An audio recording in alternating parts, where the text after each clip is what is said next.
What up, YouTube? It's Big Lou. Let's try this again. Tapping back in with what it do with Big Lou. NFC R2. No fly zone Ricketts 2, baby. I had to stop the video, and now I'm proceeding to re-record it because we had somebody that want to come right up on me, ask me questions, and he sees I'm busy. He sees me doing something. I don't understand. You know what I mean? I freaking ignored him the 2 times he said something, and then he got up closer, and it was just by that time I had to stop it. So, anyways, if this is the first time coming to this channel at What It Do with Big Lou NFZR2, please sub, like, and share the channel. I do mostly sports videos here, but I also have dropped content, different genre content of different things. Just depends how I'm feeling that day, and I'll come with some prison stories, county jail stories, any kind of story. I might drop a short RIP to an athlete or an actor that's passed, or actress, or just a topic, just different things I do here. So like I said, if this is the first time you're coming here, it'd be highly appreciated if you sub, liked, and shared, and also feel free to drop a comment. I respond back to all the comments because I appreciate everybody for taking the time to watch the video. And when you take that time to hit that like button and comment, it means even more. It's more support for the show. It gets the algorithm popping a little bit better, and things like that. Also, the main channel, the mother channel, No Fly Zone Ricans, along with my brothers Nelson out of Brooklyn, New York, Carlos out of the Bronx, New York, and then of course myself from Northern Califas, Northern Cali, and of course I am as well Puerto Rican. If you're from New York, if you're from New Jersey, if you've been around a lot of Puerto Ricans, we fly the flag like crazy. And I got right here in my car alone, I got the 2 boxing gloves, I got the flag hanging from my mirror, and I got a cross with the flag on it. Anyhow, if you haven't already, please sub also to the No Fly Zone Ricans, and like, share as well, and as well as comment, like here at What It Do with Big Lou. So I'm going to conclude my 5-part series on my top 10 all-time NBA greats at each position. So I've already did the point guard position, I've done the shooting guard position, I've done the small forward position, and I've done the power forward position. Now I'm going to conclude this series, like I just mentioned, with the center position, which is the number 5. And this position is top to bottom. I can't see anybody arguing with any of it. I mean, when you come to the center position, you got, for sure, no doubt, you got 5 guys from this position alone that are spoken in the top 10 greats of the NBA league ever, right? And I made a little mistake on this when I originally made this video.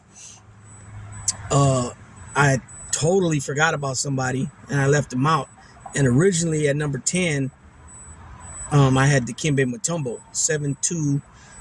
He came out the 4th pick of the 91 draft behind Larry Johnson, right? And he was out of Georgetown. I'm going to go ahead and give what I was going to say about him, only because he's there, and I just don't, he was unlike most of the guys on this list on the offensive end. Some of them are on both ends of the floor. This guy was just a dominant on the defensive end with shot blocking and rebounding.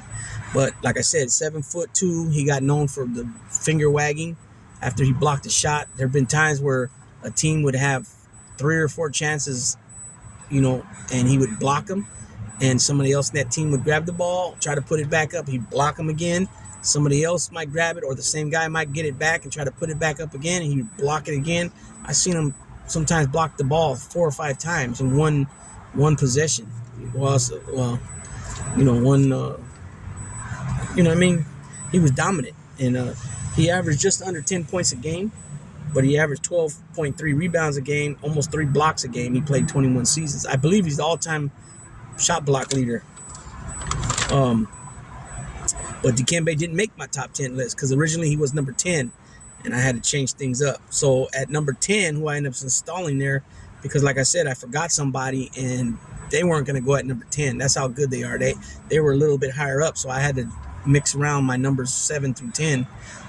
So My actual number 10 is Dwight Howard, 6'10". He came out in 2004, first pick overall, and he came out of high school. And he's so far playing 18 seasons in the league. He's averaging, because later on in his career, this dude was dominant, like his first 8 seasons, at least 8 seasons dominant. I mean, rebounding, scoring. He started wearing the Superman cape and all that stuff. This dude, like I said, this dude was dominant. But then later in his career, probably he's in season 18 right now, so probably seasons, because he started having back problems and he started bouncing around the league a little bit. He's been with the Lakers. I think this is his 3rd time with the Lakers. He's been with Houston. He's been with Atlanta. He's been all over. He started out with Orlando, and that's none other than Dwight Howard, 6'10", like I mentioned. A little bit small as far as the short wise for center, kind of. Not in today's game. In today's game, you could be 6'7", play center, 6'8". But for the time when he broke in, I think, it was a 7-footers game.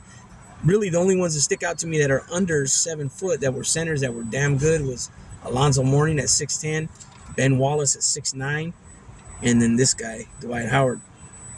So he finished with just under 16 points a game, just under 12 rebounds a game, 1.3 assists a game, 1 steal a game, and just under 2 blocks a game in his 18 seasons thus far. He finally got himself a championship 2 or 3 years back. Prior to that, he had went once against the Lakers and lost in 2009. That's my number 9. My number 8 is first pick overall of the 85 draft. He'd come out of Georgetown, originally from Jamaica. I believe he played 3 seasons in college and for Georgetown before he made his decision to come to the NBA. There was a little bit of so-called conspiracy theory on how he was selected first overall by the Knicks. Because as you guys, I don't know if you guys remember or who remembers, but there was a basket that would twirl around like this, and inside would be envelopes with teams' names in it, right? And this is the lottery pick, so this is 1 through 10. I don't know if it's 1 through 11 or 1 through 10. It's either 1 through 10 or 1 through 11, the lottery picks. And the worse your record is, the more balls or more envelopes you have in the basket. So the Knicks, I think the Knicks had the worst record the year before, and they ended up getting Ewing. So it is what it is. But Ewing is an NCAA champion. This is where the feud or the nemesis started. His nemesis as being Hakeem Olajuwon. They've battled each other in the NCAA championship game, which Patrick Ewing came out ahead. This was University of Houston against Georgetown University, and it was Pat Ewing, and I think Reggie Williams was there. Yeah, Reggie Williams, Pat Ewing, and they played against Hakeem Olajuwon, and I believe Clyde Drexler was still there. Maybe not, but I think he was. And Patrick Ewing won. And these are his numbers. He played 17 seasons in the NBA. He averaged 21 points and 10 rebounds a game and 2.5 blocks a game. Patrick Ewing I enjoyed watching this guy as a kid, as a youngster. He had a nice, on the lower block, he had a nice turnaround. Plus he has very long arms. So when he would do that turnaround, his whole arms would, come up to shoot, and he had some long arms, and he was, he was a rim protector, offensive guy. But later on, and this is during Michael Jordan's, it was like a year and a half, he retired from basketball and he went to go play baseball. This is between the first three-peat and the Chicago Bulls' second three-peat. The Houston Rockets won 2 championships, and this is when Hakeem got to meet back up with Olajuwon. Hakeem Olajuwon got to meet back up with Patrick Ewing. This time it was in the NBA Finals, and these teams matched up beautiful. I mean, it was Derek Harper at the point for the Knicks, and it was Kenny Smith for the Rockets. You also had Sam Cassell coming off the bench for playing the 1. Sometimes he might play the 2. And the Knicks had Greg Anthony. Greg Anthony might have been the starter that year in No, it was Gary. It was Derek Harper, but you had Greg Anthony too off the bench. The Knicks at the 2 had John Starks, and the Rockets had Vernon Maxwell, Mad Max. At the 3, small forward, you had for Houston, you had Robert Horry, and you had for the Knicks, you had sometimes it would be Charles Smith, sometimes it could be Anthony Mason, depending if Anthony Mason was playing the 3 or 4.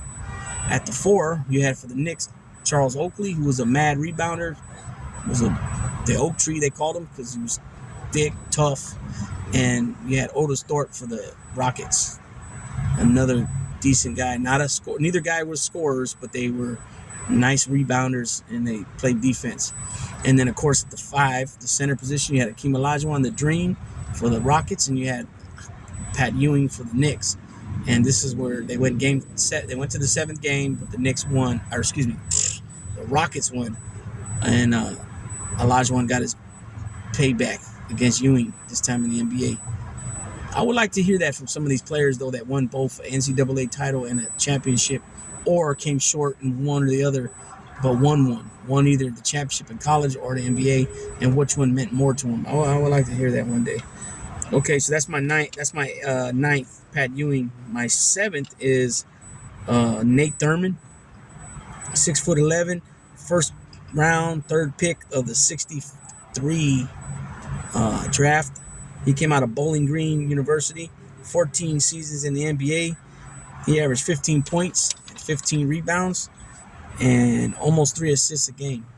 He just missed the 75 title that the Warriors won by 1 season. He moved on to go play for Chicago, and he wasn't able to get himself one. So that was my number 8 guy. My number 7 guy is the guy that I originally forgot about on the list.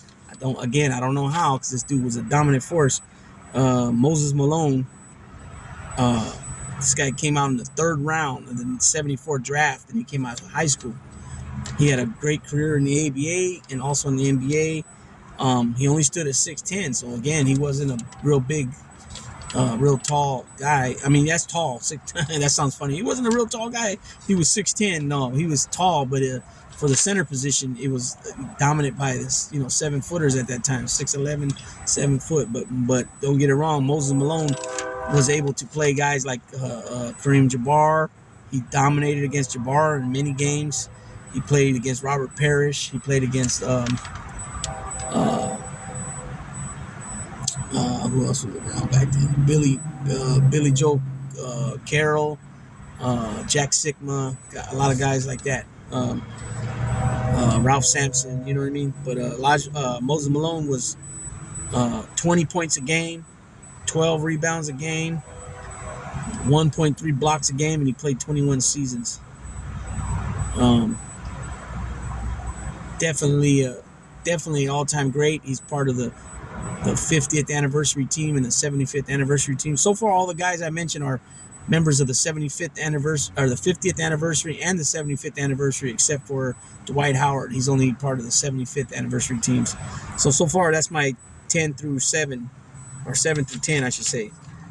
So now my number 6. This right here, I mean, like I said, this position is dominant from 10 to 1. Number 6 out of Navy, first pick overall of the '87 draft out of Navy. He stood at 7'1", nicknamed the Admiral. He played 14 seasons, 21 points a game, over 10.5 rebounds a game, and 3 blocks a game. None other than David Robinson. This dude was in San Antonio originally. He always played in San Antonio. He played with the likes in the beginning. He was with Sean Elliott, Willie Anderson, Avery Johnson was there, in and out, different guys in and out. But the main core was Sean Elliott, Willie Anderson, and David Robinson. Later, Dennis Rodman showed up, and then of course later than that, Tim Duncan showed up in '97. I think it was '97. Yeah, Duncan showed up in '97. He was able to win a title, I believe, one before Duncan and one with Duncan, or might have been 2 with Duncan, and then he retired. And then he passed the torch on to Tim Duncan. David Robinson was a unique player. He had some really explosive seasons where he led the league in score, or I think he ended up finishing that year second behind Shaq, and it was down to like a point three difference of scoring, if I remember correctly. That was the year, but he won the MVP. He's got MVPs, but he was a left-hander. He could pull up and shoot from 10, 12 feet out, maybe even 15 feet out. He was a rim protector as well. He was very muscular, especially his shoulder caps. And he was a lot bigger than he looked. I've seen him before, not in a basketball jersey, but like in a different type of tank top. Big dude, pretty big dude. His arms are pretty big. Not like Karl Malone, but more defined than Karl Malone, and different. Definitely the shoulders, you know what I mean? But that's my number 6, David Robinson, the Admiral. So this is now 5 on up to 1, and this gets, like I said, these guys, all these guys right here, these 5 guys are, for sure 4 of them are in the top 10.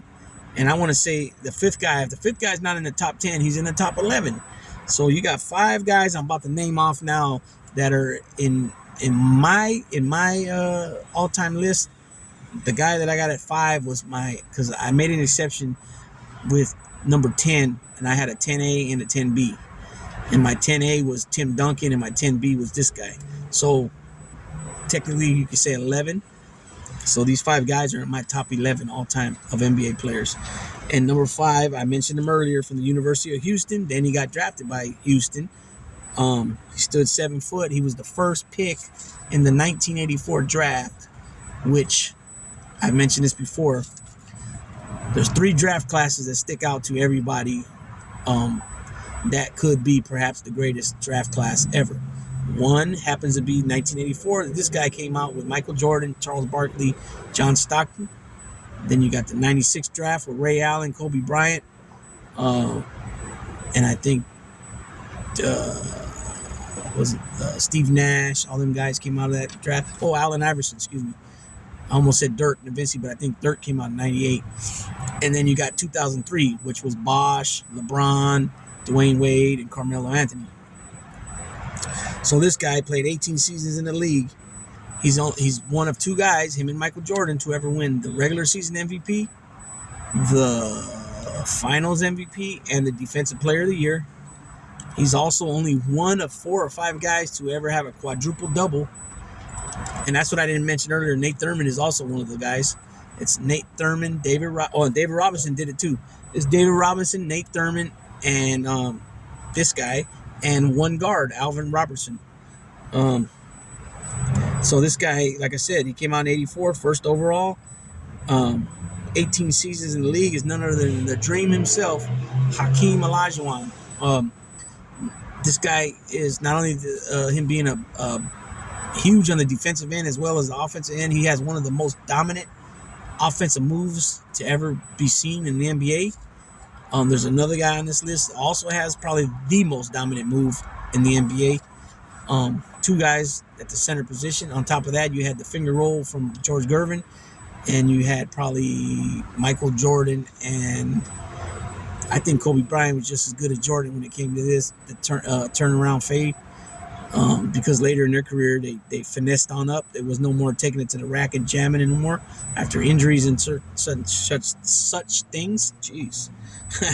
Anyways, this guy, like I said, the Dream Shake, Hakeem Olajuwon. Originally, he came into the league being called Akeem Olajuwon. Later, changed his name to his birth name, Hakeem. He didn't start playing basketball until high school age. Always was a soccer player before that, because soccer's big in Africa as well. He's from, I believe Hakeem is from Nigeria. Soccer's big over the pond, in Europe, in Africa, South America. It's huge, and I believe this is what made him so soft on his feet when he would play. Another thing a lot of people don't know is that guys such as Kobe Bryant, LeBron James, and others used to go to this guy, Hakeem Olajuwon, in the offseason and work on their low post games. And it showed big time with those 2 guys I just mentioned. And he finished his career with 22 points a game, 11 rebounds a game, and 3 block shots a game. I believe if he's not, if Dikembe's not the all-time shot blocker, then Olajuwon is. But I believe it's them two. Okay, so now moving on up to 4. Dominance, pure dominance here.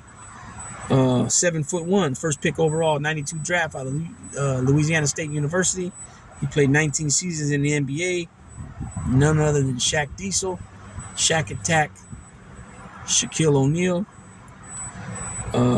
92 draft. He came out just before Lonzo Mourning and Christian Laettner. Also Tom Gugliotta, LaFonso Ellis, Latrell Sprewell, Adam Keefe. A lot of guys came out that season. I even think Harold Miner, Baby Jordan came out that year as well. Shaq finished his career with 23.7 points a game, 11 rebounds a game, 2.3 block shots a game. It's said that if Shaq had the work ethics of Kobe Bryant, this dude would have been the all-time great, number 1 all-time great. I have him in my top 10. I think I have him at 7. But man, this dude was anticipating. The anticipation for this guy to hit the NBA was crazy. You know, he was known in college for breaking the rims, pulling the rims down, breaking the whole thing. You know, and he did that in the NBA, and then they started finding him. You know, but this dude was straight dominant. He was so strong, it was insane. You know, then when he started getting a little older after the three-peat with the Lakers, he moved on to the Miami Heat. And the first year there, he won a title.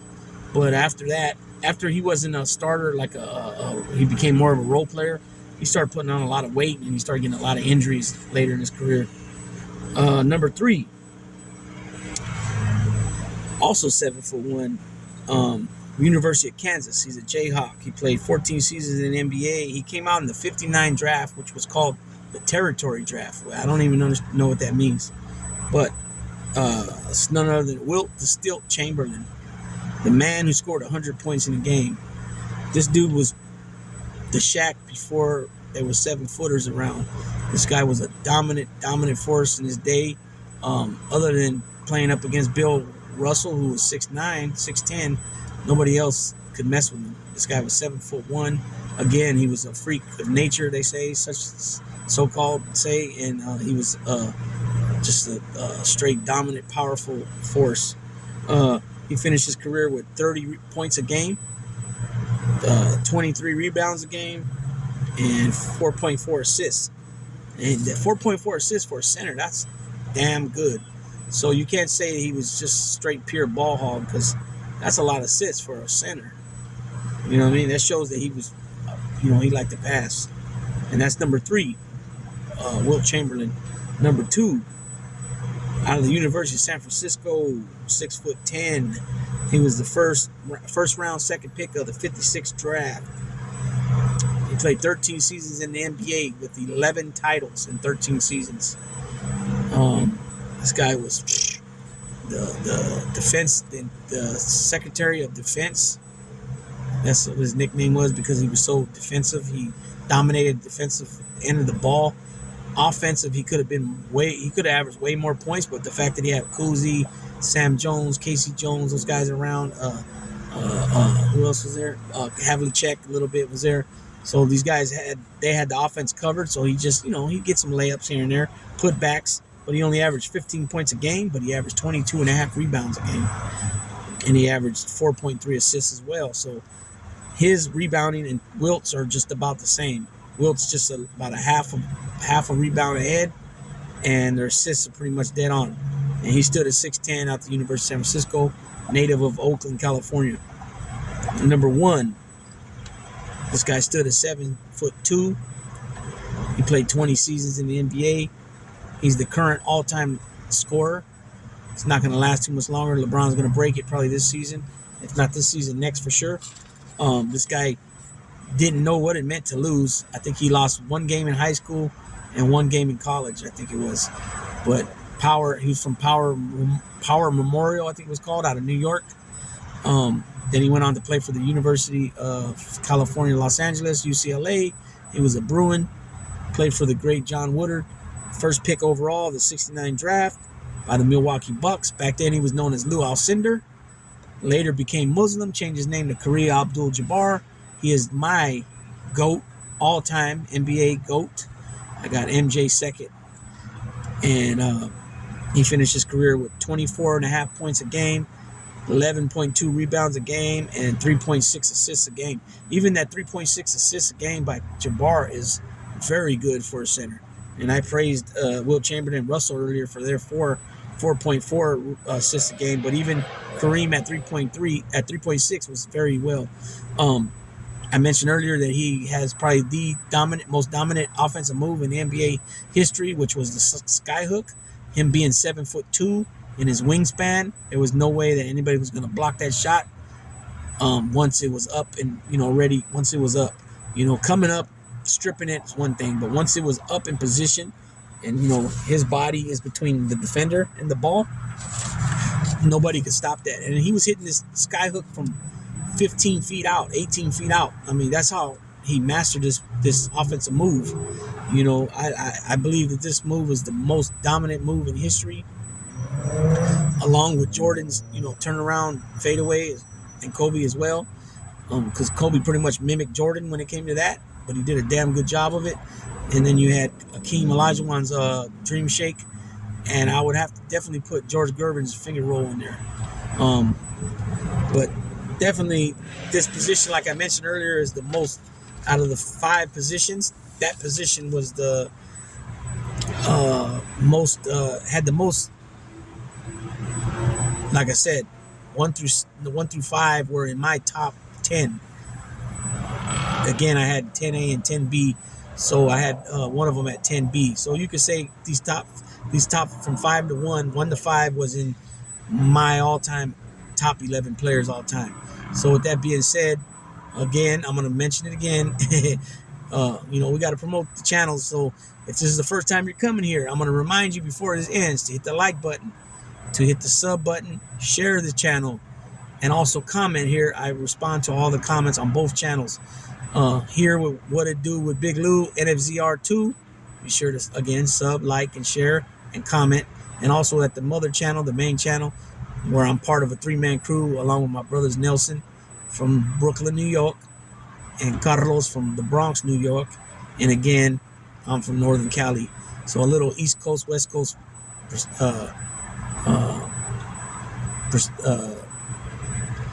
little West Coast, East Coast flavor from both ends on a whole wide variety of topics and some interviews, and we touch on all kinds of stuff.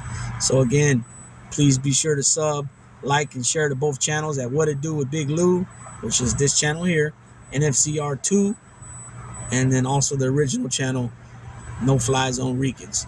All right, everybody, enjoy the rest of your Wednesday. A lot of you guys I know are on the East Coast, Midwest, so it's a little later over there, but be safe on this Wednesday. With that being said, Big Lou tapping out.